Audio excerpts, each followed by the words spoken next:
Persistence Works Television Network, PWTN. Founded by Dr. Paul and Vincent, preacher, teacher, and prolific author of the popular Persistence Works book series. Broadcasting the good news of the gospel of Jesus Christ from El Paso, Texas to the world, and bringing you into God's presence. Experience the difference. You'll never be the same. Don't just watch TV. Watch Persistence Works Television Network, PWTN. Hello, everybody. God bless you. Hey, this is another day the Lord has made. We will rejoice and be glad in it. I want to welcome you to today's edition of Global Politics. We are focusing on Switzerland today. So welcome to this broadcast. We are going to have a great time. So I want to invite you to join me and invite somebody else to join. And please help me share this video. We are streaming on 20 different platforms. We are streaming on our Persistent Works TV network, which reaches or streams on Roku, on Fire TV, on Apple TV. Those three alone reach combined 200 million potential viewers. And we're also streaming on our Persistent Works app, the Android and iPhone app. The two, we have combined 15,000 downloads. And this year we are trusting God. We are working on having 100,000 downloads, and we will get there by the grace of God. We're also streaming on our website, persistenceworks.tv, and also on all the leading social media platforms, YouTube, our two Facebook pages, Twitter, LinkedIn, everything in between. So wherever you're watching us from on the 20 different platforms we are streaming, you are welcome. And also, we are streaming and reaching across the globe. So if you're watching us from across the US, if you're watching us from across Europe, if you're watching us in Switzerland, we are talking about Switzerland today. So you better join us if you're watching from Switzerland. Also, if you're watching us from Africa, Nigeria, Egypt, Morocco, wherever in Africa, South Africa, if you're watching us from Asia, Australia, Malaysia, India, Pakistan, wherever you're watching from, I welcome you today. And we are going to have a great time. Listen, in case you don't know, I'm your host, as always, Bishop Paul Vincent. So the Global Politics program is a program we put together here on our Persistent Works TV network, where we focus on nations, cities, or states at a time. We zoom in on them and we talk about them. We explore their strengths and weaknesses, the leadership, how they're doing, their economy. And we also kind of like use it to challenge and inspire other leaders, especially if there are countries that are doing well. We use it to inspire or challenge other leaders to follow suit, to follow their examples, to learn a few things from them. And I'm looking forward to doing as many nations, as many cities as possible. Also, we do get to talk with government officials and politicians in those countries.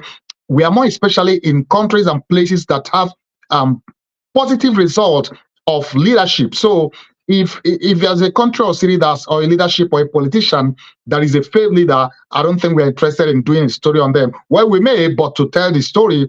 But I love to do stories about places we can look to, and we can challenge and inspire other nations to look to as an inspiration, as an example. So we've done a couple of them, and one of the interesting ones we did recently was Rwanda, which is a story all by itself, because they had genocide about 30 years ago. Over 1 million were killed, and in 100 days. But today is a different story. One of the best tourism destinations in Africa. Where we are not going there today again. So let's focus on Switzerland. By the grace of God, I was in Switzerland either in 2019, thereabout, just before the pandemic. And my takeaway from Switzerland, there were parts of Switzerland I visited, and my first impression, I was like, wow, how beautiful heaven must be.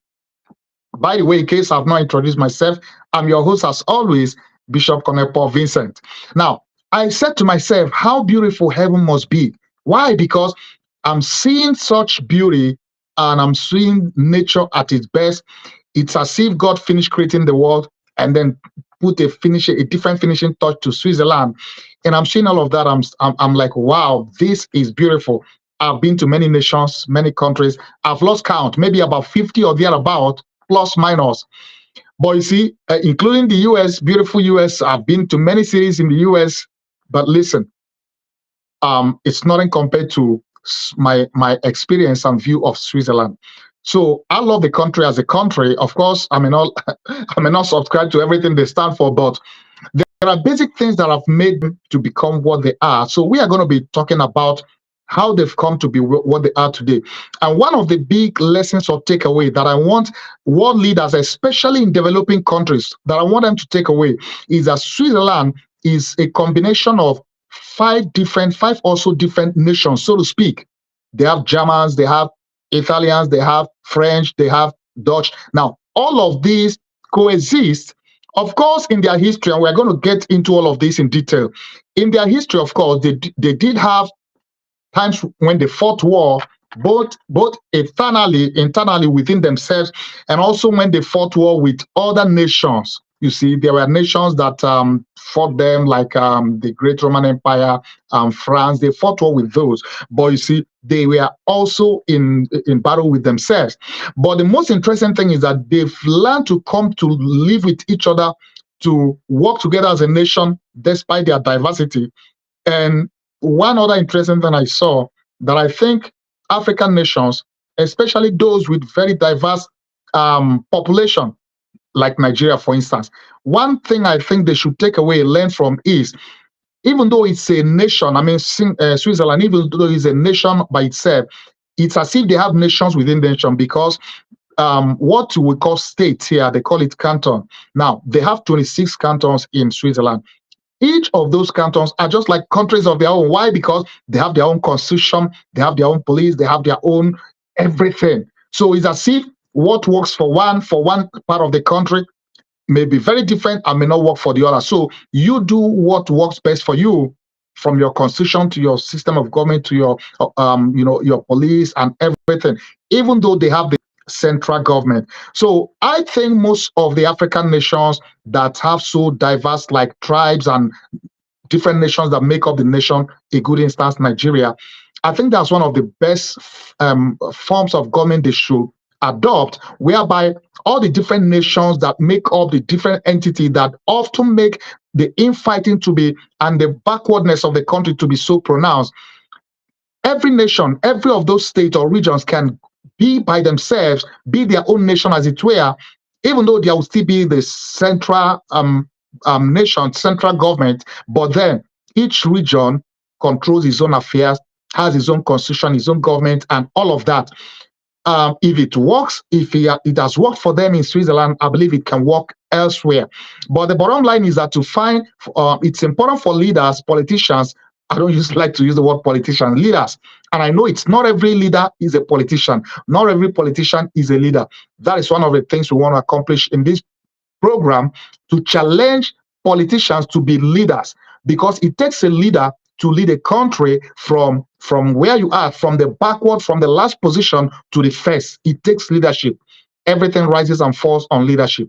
But where leadership is missing, then you will have cases of, anything goes. You have cases of 20, 30 years later, after independence or after one democracy or the other, nothing to write home about. Things keep going from bad to worse. That is the case in many developing nations, especially in Africa, which is why when I do broadcasts like this, I challenge them, I challenge the leaders, the politicians, to wake up and to learn from these other nations that have success stories. You may not copy everything. Everything that works in a country may not work in yours, but there are things you can learn and glean from and apply or adapt in your country what works best. So we're going to get into, we've put together some video, as we always do, about Switzerland, both their history and their politics and all that. But you see, two of the key things that I saw that has helped them over the years, industry and banking. And that is to say, they don't have as much natural resources. They don't have natural resources like most other developing countries have, so much in abundance and have little to show for it. Now, they made the best of what they have. Industry, they promoted industry so much that there are many of the companies that are Swiss companies. And of course, because they are a much smaller country, the market is much smaller. Those companies eventually had to look outside to market their product and to have other market outside Switzerland. And they did a great job with that. And some of the biggest global brands in the world are Swiss companies, Swiss product, like Nestle, for instance, and many others. In banking, they have, almost everybody in the world knows when you say Swiss bank, banking in Swiss, that they have become the number one in terms of banking because of the reputation. That's what they call banking secrecy. That's one of the key things that has helped them to retain their position, because they don't divulge information about their clients, about their customers. So you see people from around the world, wealthy people especially, who go and put their money in the bank there, and they are sure it's safe. Of course, politicians, corrupt politicians, especially in Africa, they exploited that too. Because in Nigeria, I remember many past leaders, military leaders, they did stash billions in Swiss bank account. Some of those monies were repatriated recently. But you see, that was one of the things that gave them an edge. Their banking industry became top notch, that it became one of the biggest thing going on for the economy.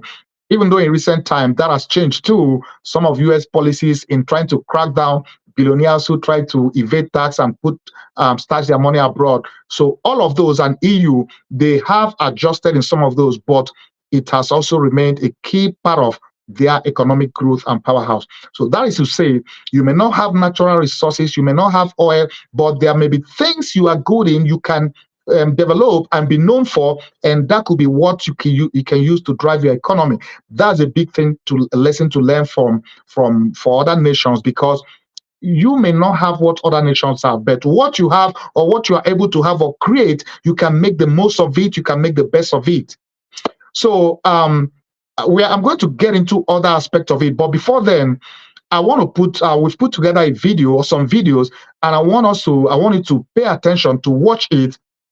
It takes you through the history of I was going to say Singapore. I've done Singapore before.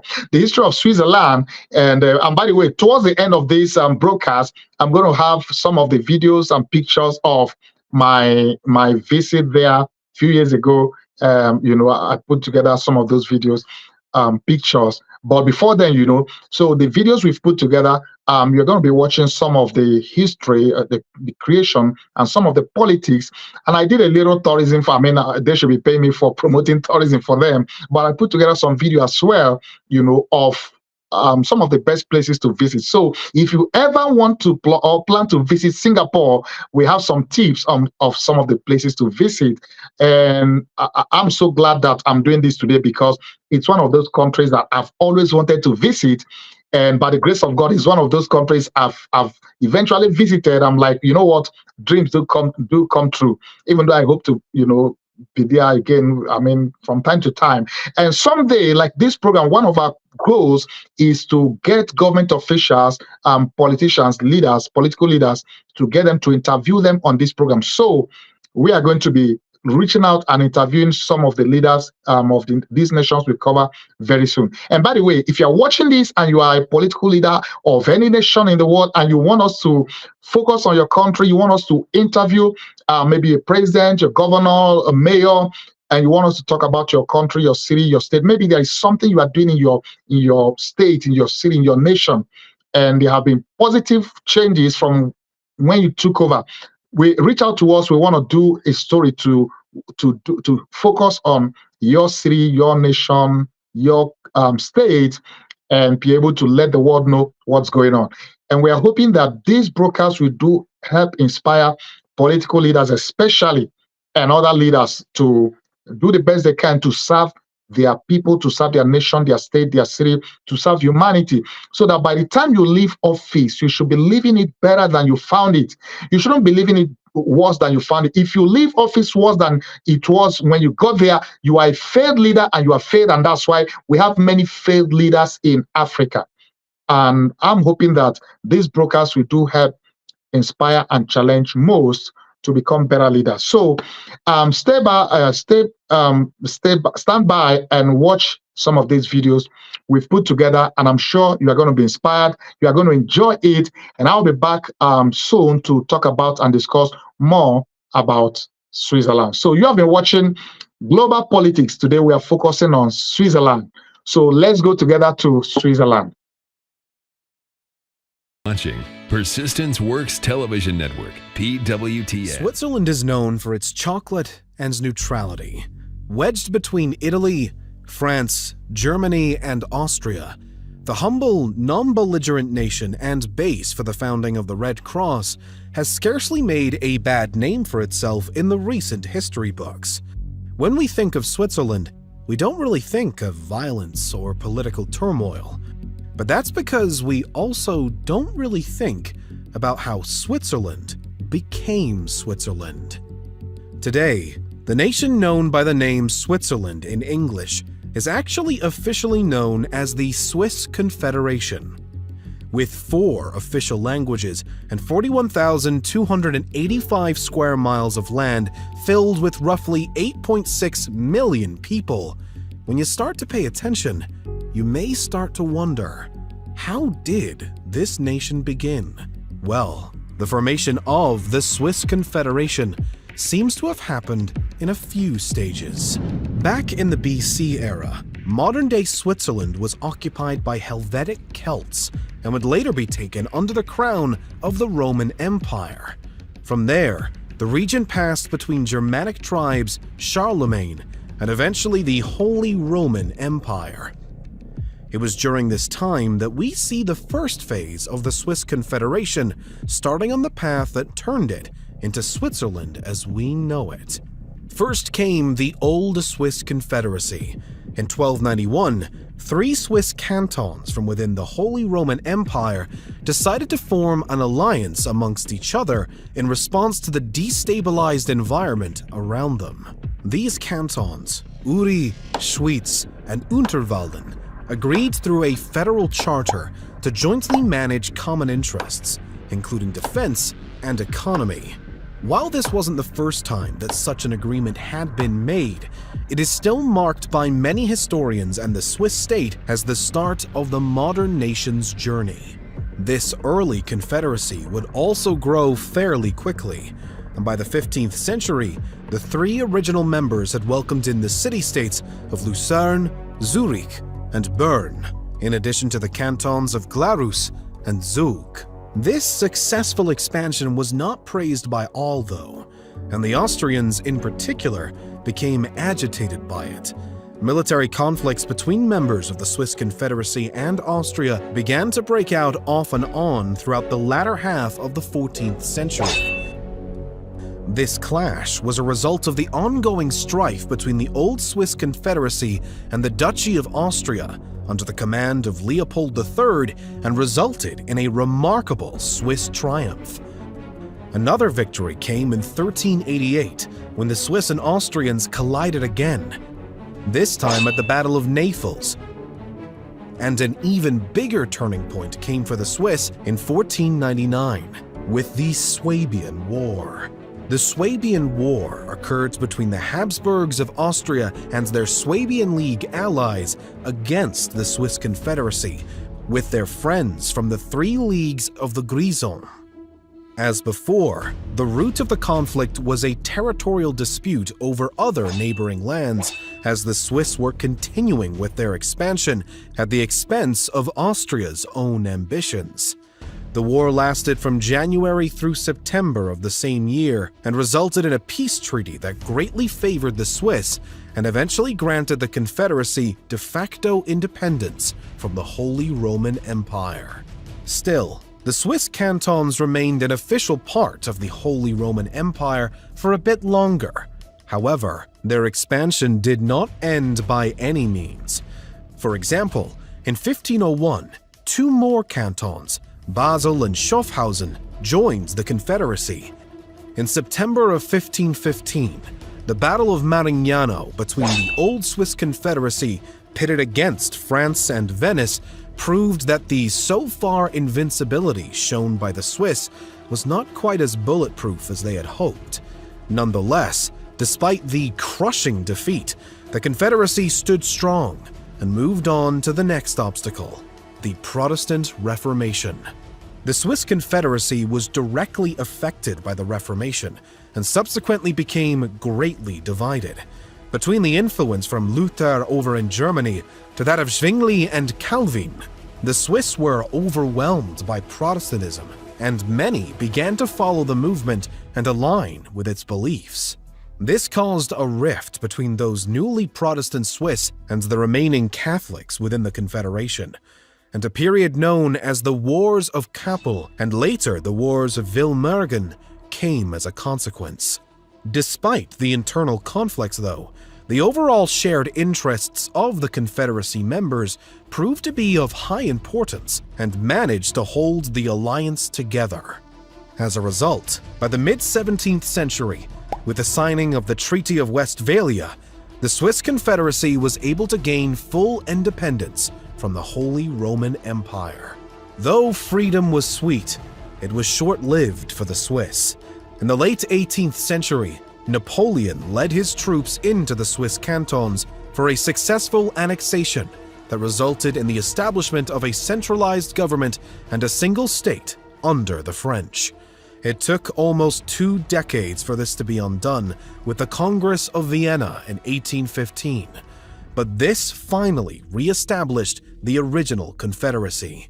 Additionally, this agreement reconfirmed the former neutrality that the Swiss Confederacy had established back with the Treaty of Westphalia, and allowed the admission of Valais, Neuchâtel, and Geneva into the Confederacy.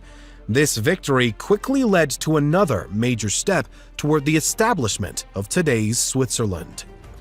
After freeing itself from the grasp of France, the Swiss Confederacy faced a new string of internal conflict, as the Catholics hoped to maintain the structures of old, while the Protestants wanted to create a more unified federal state instead, amongst other civil and religious disputes between the sides.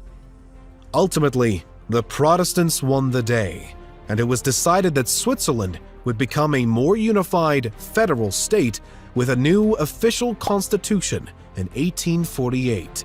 Later revisions were made to the constitution in 1874 and once more in 1891, with some slight amendments also made in 1999.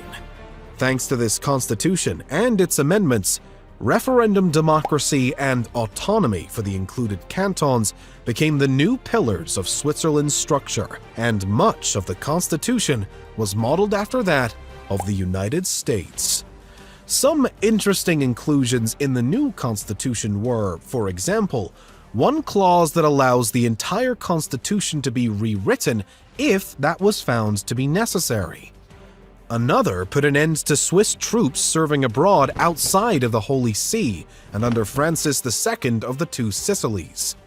Furthermore, the 1891 update put a strong emphasis on direct democracy and, for the most part, finalized its contents. During the 20th century, Switzerland continued to shape itself as a unified nation and a strong European political entity. Nonetheless, it opted to stay out of both world wars and eventually joined the Council of Europe in 1963 and became a full member of the United Nations in 2002. While attempts to join the European Union ultimately resulted in a culmination of failure and withdrawal of effort, Switzerland still maintains close ties with its surrounding EU neighbors and did vote to join the Schengen area. So today, the Swiss Confederation, or Switzerland, is a unified nation of roughly 64% Swiss German speakers, 22% French speakers, 8% Italian speakers, and the remaining Romansh speakers, with its constitution dating back to 1848, while many argue that the true date of the nation's origin can be traced all the way back to 1291. The question of how Switzerland came to be formed can be answered in a few ways. One being the simple timeline of how it happened. The formation of the old Swiss Confederation, the expansion period, freedom from the Holy Roman Empire, the centralization under Napoleon, the re-establishment of the original Confederation with the Congress of Vienna, the Civil War, and finally, the establishment of the modern Confederation and its constitution. This, of course, fails to address the rest of the how, or maybe the why. For a while, there was no desire for Switzerland to become any type of unified nation, and the rulers of the cantons were satisfied with the structure of the old Confederacy. At that point in time, the higher priority was gaining more autonomy from the Holy Roman Empire and later France. Still, The first inklings of such changes may have begun with the Protestant Reformation back in the 16th century. Without a doubt, though, the division that this created proved to be a root cause in the eventual push by the Protestants for a unified state, amongst other changes. The war between the traditional Catholics and the liberal Protestants only showed the people even more that unity was necessary, and a federal government would be beneficial in healing the divide.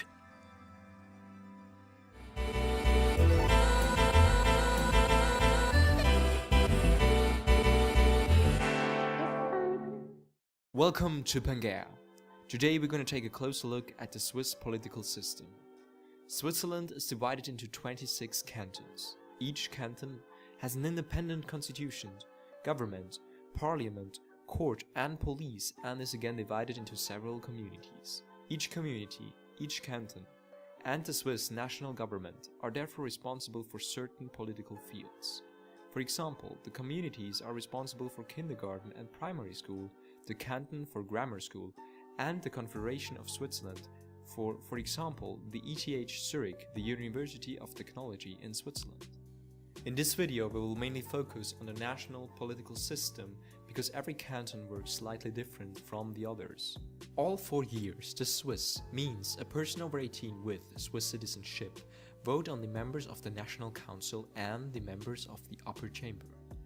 In the National Council, each canton gets assigned a number of seats in proportion to their residents. For example, the canton of Geneva with approximately 300,000 residents with Swiss passport gets assigned 11 seats, whereas the canton of Schaffhausen with approximately 60,000 residents with Swiss passport gets only assigned 2 seats. In the Upper Chamber, every canton has 2 seats except for the canton of Obwalden, Nidwalden, Appenzell-Ausserrhoden, Appenzell-Innerrhoden, Basel City and Basel District, which are so-called half cantons and therefore only have 1 seat in the Upper Chamber. After the election of the 2 chambers, the members of parliament vote on the Federal Council, the executive body of the Swiss national government, which is divided into 7 departments and therefore has 7 seats to cover. Compared to other countries, this is quite special because instead of having 1 or 2 governing parties, right now in 2017 there are 4 governing parties in the Federal Council, reaching from the Social Democrats to the right-wing Swiss People's Party. Switzerland has, however, a president which is a member of the Federal Council, but because the president changes every year within the Federal Council and he has no additional power, the president of Switzerland is politically rather unimportant. With Switzerland becoming a federation in 1848, Switzerland was not only one of the first countries with democracy, the Swiss also implemented direct democracy and have stayed till today one of the few countries where people can vote on a regular basis on laws and the constitution.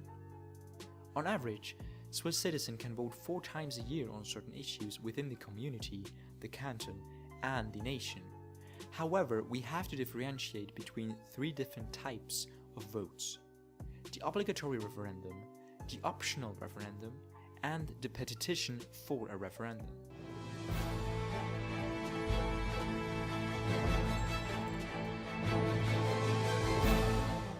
An obligatory referendum has to take place when the 2 national chambers have agreed to change the constitution.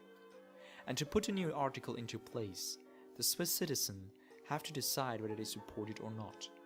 An example would be the Pension Plan 2020, which was accepted by the 2 chambers in January of 2017 and which will be voted on the 24th September of 2017.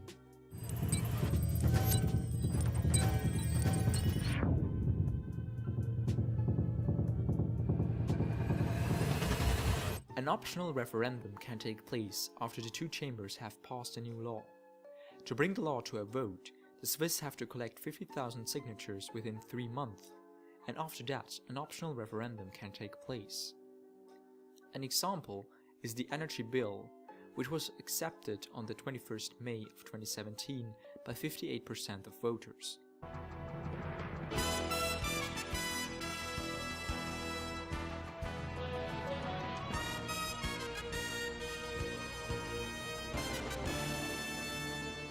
The third option is called a petition for a referendum and makes it possible for the Swiss to change the constitution without the parliament.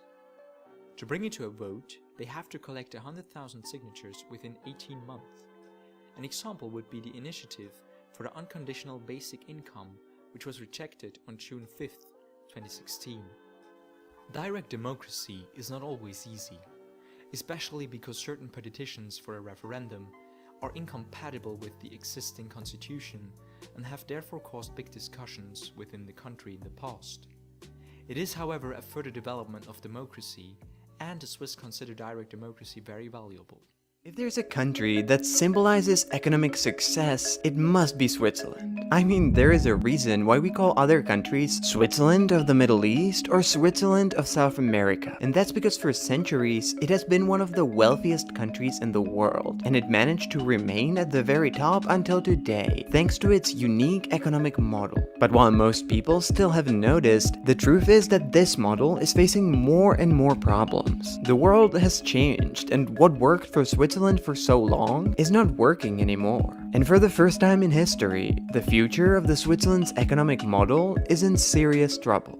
But to understand why it's in trouble, we first need to explain what made Switzerland so wealthy in the first place. And while there is a popular idea that it was the Second World War and hiding Nazi gold, that is incorrect. Because while the story about Nazi gold is true, Switzerland was actually already rich way before that. The real story of the Swiss wealth begins in the mid-19th century. Before that, Switzerland as a state didn't really exist, and instead it was a loose confederacy of relatively poor mini regions, constantly fighting with each other. But in 1848, Switzerland was established as a unified state, and soon after, it turned from a simple rural country to one of the most developed economies in the world, because of two things. First, immediately after Switzerland became an actual country, it started building railways, connecting the different regions. Suddenly, many small companies spread around the country were able to grow at a much higher pace, and Switzerland went through a boom of industrialization in everything from pharmaceuticals, machinery, and luxury watches. And since Switzerland was still a small market, the new companies were forced to aggressively expand abroad, and over time they managed to grow into global giants, many of whom are still around today. And second, the Swiss banking industry was born, and pretty much since the start, it was an immediate hit, thanks to one thing that made the Swiss banks different from banks anywhere else: the practice of what's called banking secrecy.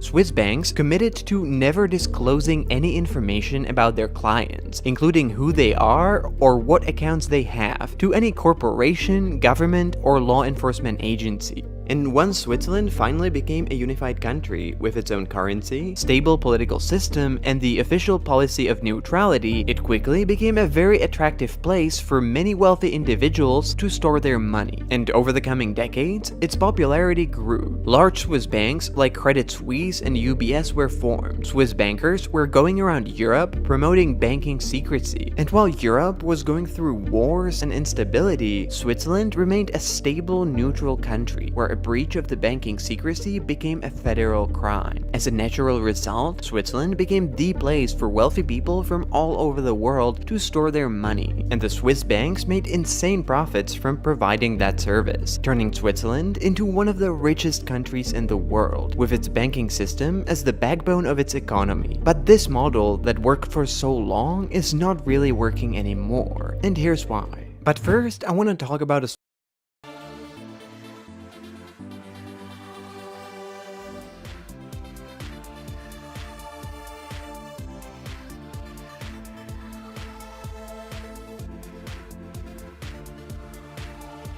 Number 7.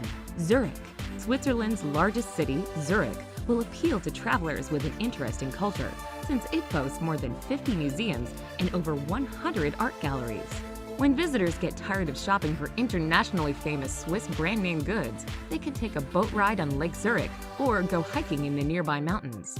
The city also boasts an impressive number of clubs for travelers who enjoy going out at night. Not to be missed is the Swiss National Museum, located in a fairy tale castle. It is dedicated to Switzerland's cultural history. But recently, their problems have been growing bigger and bigger. It all started in the US, in the aftermath of the economic crisis of 2008. In the same year, when the US economy was hit by a major financial crisis, Barack Obama won the presidential election on, among others, the campaign claimed that everyone needs to pay their dues, and that the government needs to crack down on wealthy Americans that are avoiding paying their taxes. And he specifically named Switzerland and Swiss banks with their secret accounts as the culprits that make this tax evasion possible. Once he assumed office, Switzerland found itself under an ever-increasing pressure from the US government to breach its centuries-long tradition of banking secrecy and hand over the information about their American clients, something that was actually against the Swiss law. But even though Switzerland fought tooth and nail against it, there's only as much that you can do when the most powerful country in the world really wants something from you. And as it happens, tax revenue is a pretty important motivation for the US government. And when the US was joined by the European Union, Switzerland found out that there's not much it can do. And rather than facing gigantic fines and sanctions, Swiss banks backed down. And since 2008, they went from not giving any information to anyone to providing information about their clients from the EU and the US to their respective governments every year. So while formally the banking secrecy still applies, in reality, the practice no longer exists. And if you're an American or a European citizen, putting your money in a Swiss bank account is not any more secret than doing it in your own country. And that is naturally very bad news for Switzerland, since the centuries-long tradition which made the Swiss banks so famous and so attractive disappeared in less than a decade. And every year, the Swiss banks are forced to open up more and more. In order to save their clientele, and at least some of its appeal, the Swiss banks tried to change their value proposition. If they can't offer secrecy anymore, they double down on the offer of stability. You might no longer be able to hide your money from your own government in Switzerland, but at least you know that they are safe. After all, banks do fall every now and then, and the new marketing strategy for the country was to say that unlike in the US or the EU, the Swiss banks are a bastion of stability, safety, and security, where you can store your money without being afraid of what's going to happen with them. Except that's no longer really true either. In March this year, Credit Suisse, the second largest Swiss bank with 50,000 employees and more than 150 years of history, found itself on the edge of a total collapse. Contrary to the public image of Swiss banks as symbols of stability and careful management, Credit Suisse was everything but that. In recent years, the bank was bleeding money that it sank into bad investments, and it was battling a series of scandals, including involvement in money laundering, tax fraud, mismanagement of client funds, and bank executives that were spying on each other. As a result, by 2023, it was in a dire financial situation, and it was running out of money. But its biggest lenders refused to keep providing more cash, which sent the bank on the edge of bankruptcy. In the end, the Swiss government had to step in the last minute and force the largest Swiss bank, UBS, to buy Credit Suisse as the only possible way to prevent a complete meltdown of the entire Swiss financial system. But while Switzerland managed to dodge this bullet, this episode showed what shape the country's banking system is really in. The Swiss banks turned out to be just as badly managed and irresponsible with their clients' money as banks everywhere else. Their second largest bank and the entire banking system along with it nearly collapsed, which would have sent Switzerland into a worse crisis than the one in 2008.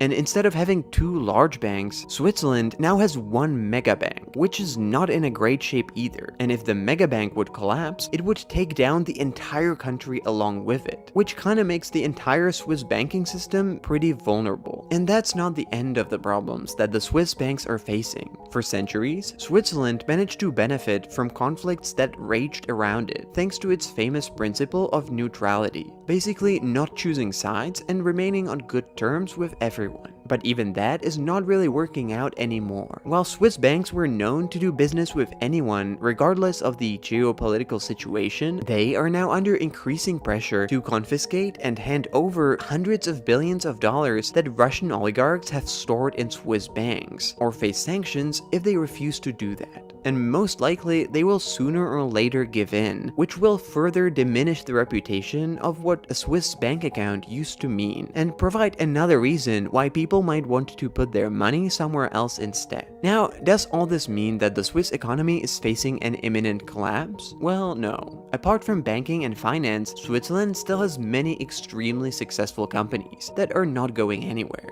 and the Swiss will probably continue to be a relatively wealthy country for a lot longer. But chances are, they will be not as wealthy as before. The banking sector is an extremely important part of the Swiss economy, and it has already been in a difficult spot after it lost its banking secrecy, which used to be a major competitive advantage. And now, after the embarrassing scandals and the fall of Credit Suisse, the stability of the Swiss banks is not guaranteed anymore either, meaning there are less and less reasons to put your money in a bank in Switzerland, while there are many other countries that offer a good amount of secrecy without all the annoying spotlight that Switzerland is now under. And so the reputation and fame of the Swiss banks, along with their massive profits, are more and more a thing of the past.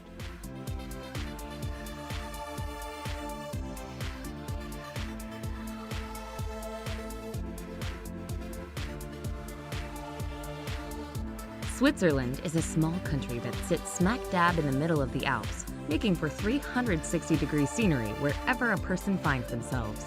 Numerous lakes also add to the picture postcard look of this country, whose most famous citizen may have been the fictional Heidi. From banks to bucolic alpine meadows, Switzerland has it all. Here's a look at the best places to visit in Switzerland.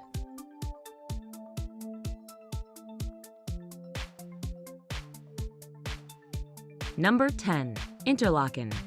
Interlaken used to be known as a watchmaking center, but today it's more popular as a tourist resort. Tourists started coming to Interlaken in the early 1800s to breathe in the mountain air and partake of spa treatments. Its popularity only grew from there, offering spectacular views of three famous Swiss mountains, the Eiger, the Jungfrau, and the Munk.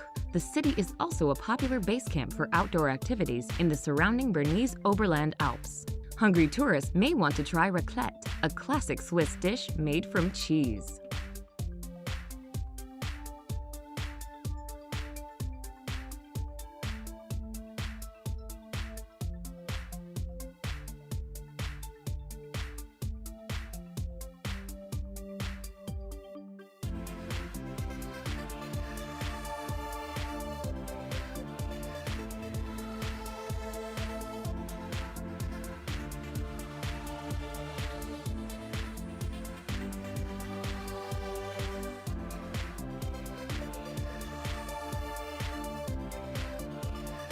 Number 9. Lausanne. Athletes with Olympic aspirations may enjoy a visit to Lausanne, a scenic city that is the second largest on Lake Geneva, as it is home to the International Olympic Committee. Lausanne also is the gateway to some of the world's best ski slopes. A part of the Swiss Riviera, Lausanne has been popular with writers over the centuries, including Lord Byron, the Shelleys, and Ernest Hemingway. Located in the French-speaking sector of Switzerland, Lausanne boasts an impressive cathedral and wonderful outdoor markets.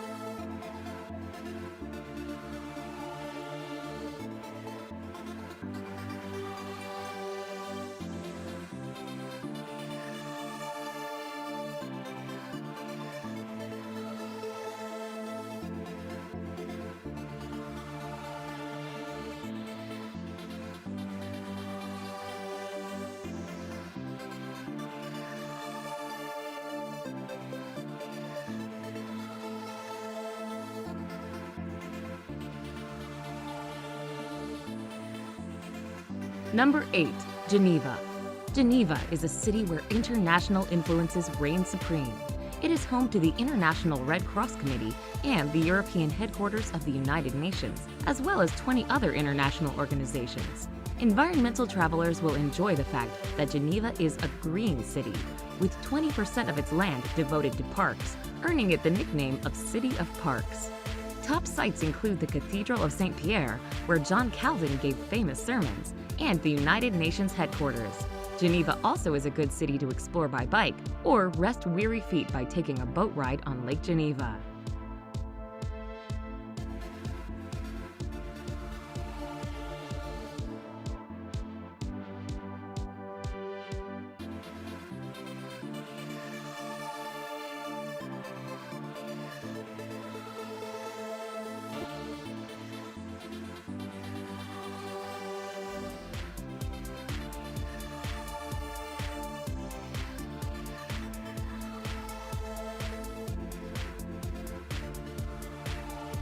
Number 7.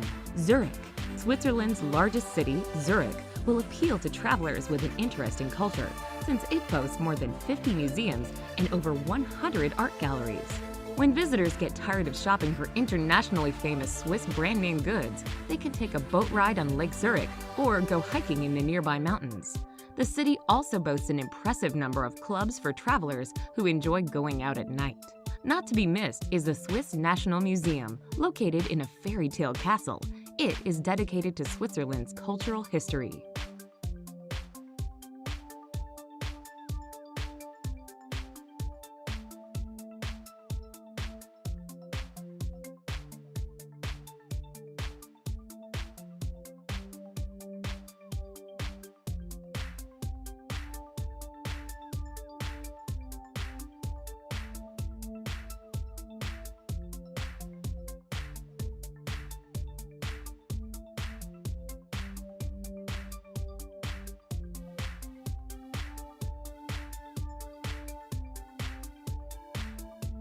Number 6.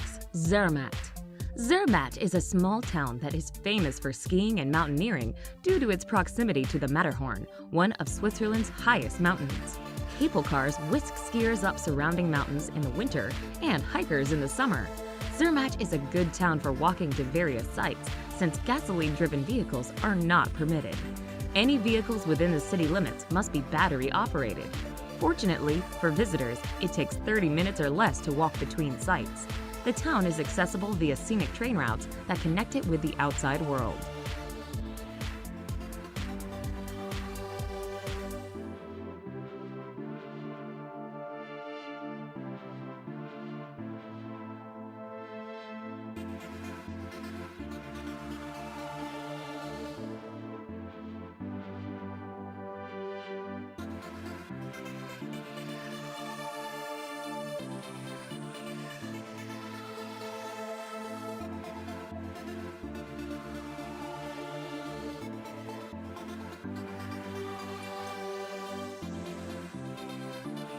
Number 5. Jungfrau region. The Jungfrau region is one of the most scenic places to visit in Switzerland, both in summer and winter. A century or two ago, this Alps region was only visited by hardcore adventurers who wanted to ski or climb through the mountains. Now, thanks to an extensive network of railways and well-maintained foot and bike paths, the area is accessible to many types of travelers. The Jungfrau region consists of 4 picturesque towns: Grindelwald, Mürren, Lauterbrunnen, and Wengen, and 3 imposing mountains: Eiger, Munk, and Jungfrau.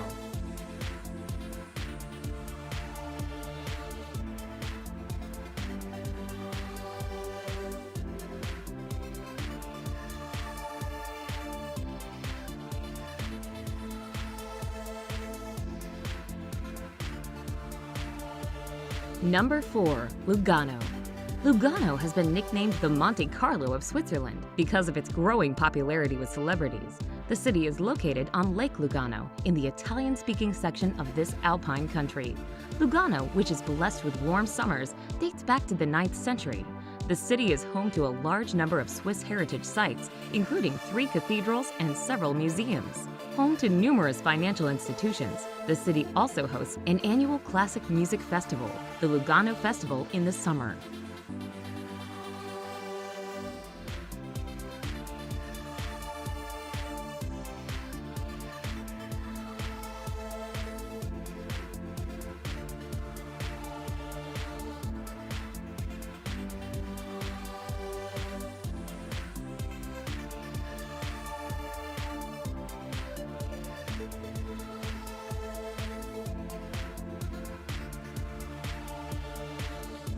Number 3. Lake Geneva.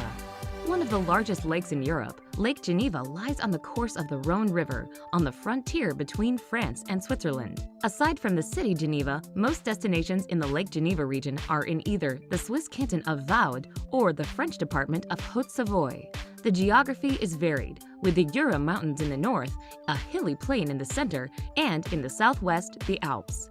The main attractions here are the elegant cities and towns surrounding the lake, the opportunities for skiing and hiking in both mountain ranges, and, of course, the lake itself.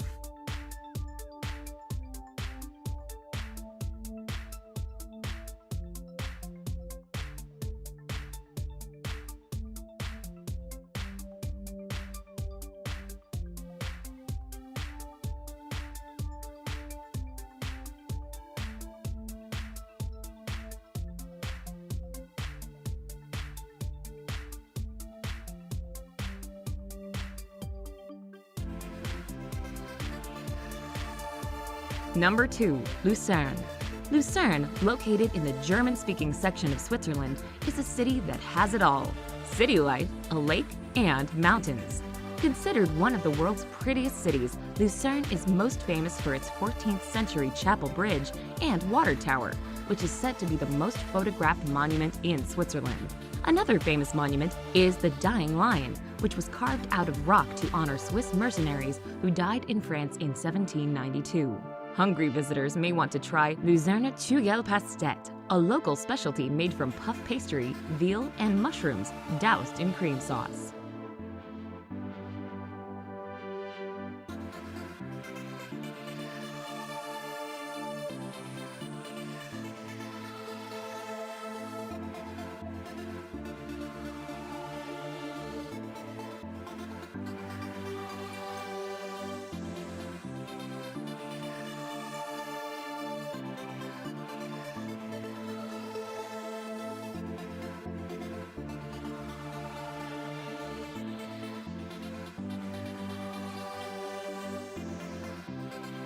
Number 1.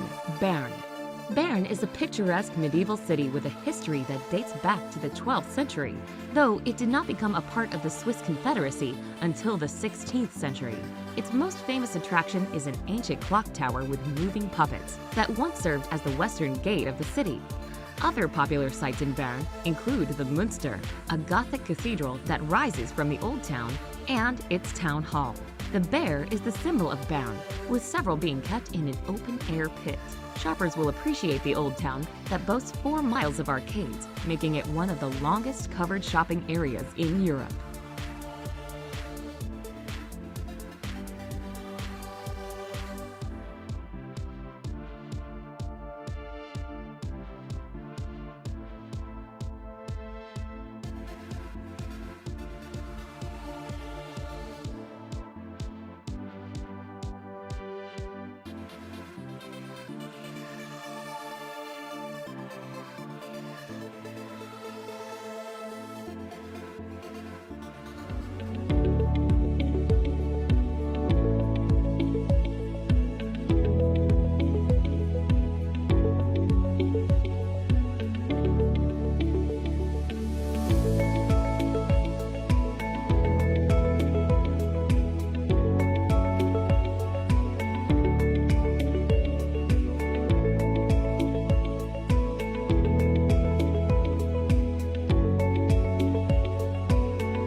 Persistence Works Television Network, PWTN.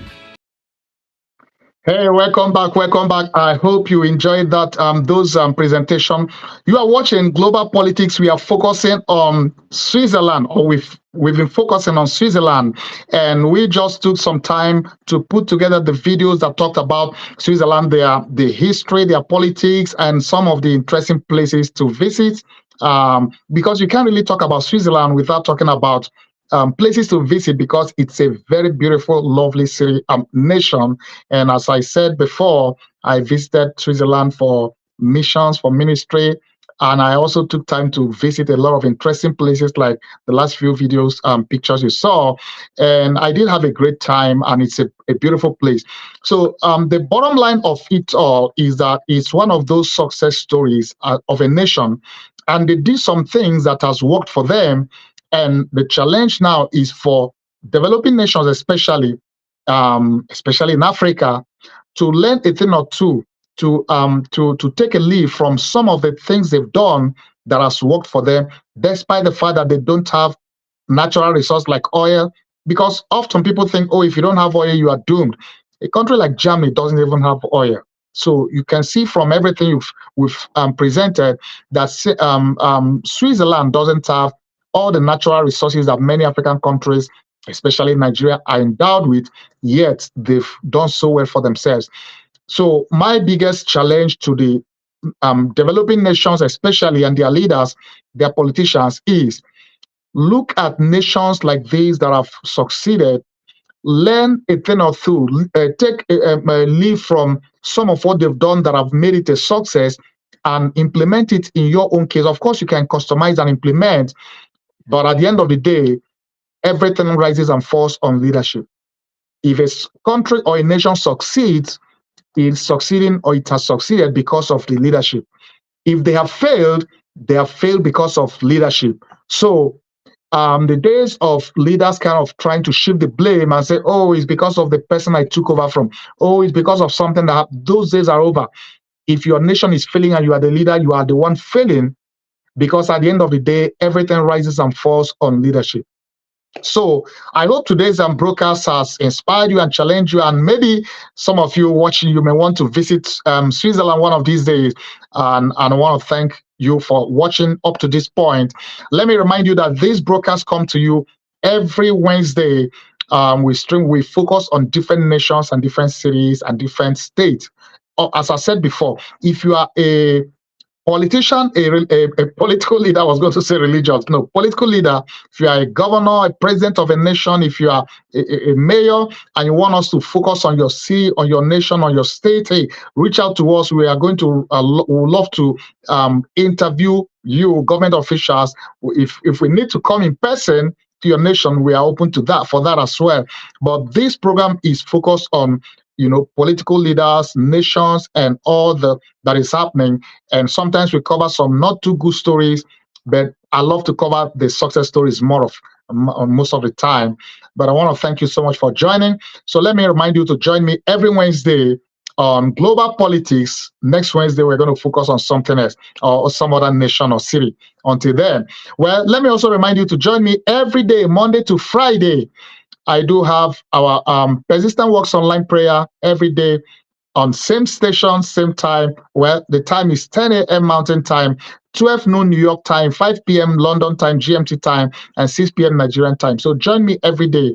Every Tuesday, I talk about my books, Persistent Works book series.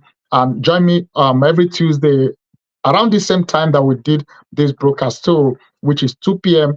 Mountain time, 4 p.m. New York time. That will be 9 p.m. GMT and 10 p.m. Nigerian or West African time. So join me also every Wednesday on these broadcasts, as I've said. And on Thursdays, I do bring guests into the studio to talk with them and interview them in our special program, our unique program, Persistence Works Moment. So I want to invite you to join me every Thursday as we interview different men of God, business leaders, and people who have been, have done great for themselves, and we learn secret of success and learn how they've succeeded and where they failed, so that we can avoid those pitfalls. And then on Fridays, we celebrate birthdays. I love to celebrate birthdays. So if your birthday is coming up, hey, reach out to us. We want to help you celebrate your birthday. So it's your birthday on Persistent Works TV network. So we do that every Friday. We have different packages, so you will enjoy, the package we put together. We'll get some American celebrities to sing happy birthday, to sing and wish you happy birthday. If you want to watch some of the past editions we've done, just go to our TV channel. If you're on Roku, on Fire TV, on Apple TV, on our app, our Android app, iPhone app, just go to the video on demand session and you'll see the birthday. It's your birthday segment. Watch any of those, you will be inspired and you will want your birthday to be here. So if your birthday is coming up soon, reach out to us. Let's help you celebrate it and make it a bang. Praise God. And then I want to remind you once again, our magazine, Persistence Works magazine, we do publish it. Now it's being published bi-monthly. So the current edition is really very powerful, very interesting. So you can read it from our app. You can also go from any of our websites. You can go to Persistent Works Mag, persistenceworksmag.com to read it, to read each of the editions. The next upcoming edition is going to be even more powerful. So I want to thank you for your time. So remember that we come your way every day with inspirational content to challenge, to inspire you. If you have not followed me on social media, do follow me across the board. My goal is to have 1 million followers across the board. So we are on all the leading social media platforms: YouTube, Facebook, Twitter, LinkedIn. Twitter is now X, TikTok, everywhere. So help follow us, and we'll bring many of our live programs stream in all of those platforms as well. Praise God. Well, once again, I want to thank you for your time, and thank you for spending time to be with me on this day. I hope you've enjoyed this broadcast today. Global Politics Focus on Switzerland. So until I come your way again, by the way, don't go away, because I have some announcement coming to you shortly after this. But until I come your way again, you've been watching Global Politics Focus on Switzerland, and I've been your host as always, Bishop Colonel Paul Vincent. And I want to remind you, remember, persistence works. God bless you. We hope you've been blessed by today's TV broadcast. Join us again for our next TV broadcast. If you have a testimony of how you've been blessed, please let us know. Send us an email at persistenceworkstv@yahoo.com. Please support our TV network with your donation to help us reach the nations with the gospel. You can give through PayPal, Zelle, Cash App, or online at www.persistenceworks.tv. You can make your checks payable to Vincent Paul Ministries International at 11829 Gwen Evans Lane, El Paso, Texas 79936, USA. Attention, pastors and bishops. If you want to air your church or ministry program on Persistence Works TV network, or you want to promote your product or services, contact us today. Send us an email at persistenceworkstv@yahoo.com. Download our Persistence Works TV network app in the App Store or Google Play Store. Also, add us and watch us on Roku, Fire TV, and Apple TV. Read our Persistence Works magazine and enjoy great content. Simply visit the settings page of our Persistence Works TV network app, click on the button to read the electronic edition of the magazine. To order the print ebook or audiobook editions of our Persistence Works book series, visit the settings page of our Persistence Works TV network app. Follow Bishop Colonel Paul Vincent across his social media platforms: Facebook, X, TikTok, Instagram, LinkedIn, YouTube, and Truth Social. For more information about PWTN, visit www.persistenceworks.tv.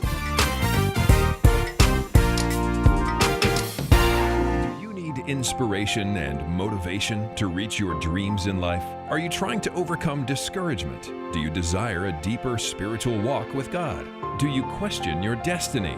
Then the Persistence Works book series by the prolific author and international speaker Dr. Vincent N. Paul is written for you and is now available in paperback, audiobook, and ebook. Order today by calling 866-909-2665 or go online, persistenceworks.com. If you need that salvation, if you need that forgiveness, you can receive it tonight. Shout hallelujah. The anointing breaks the yoke.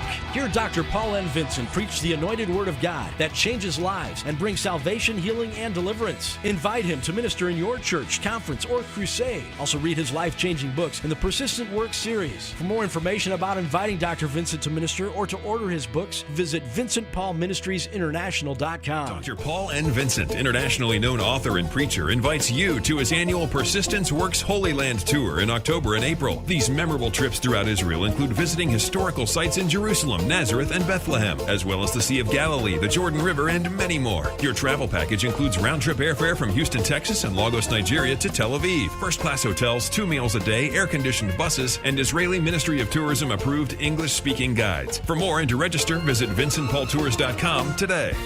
For more information about PWTN, visit www.persistenceworks.com.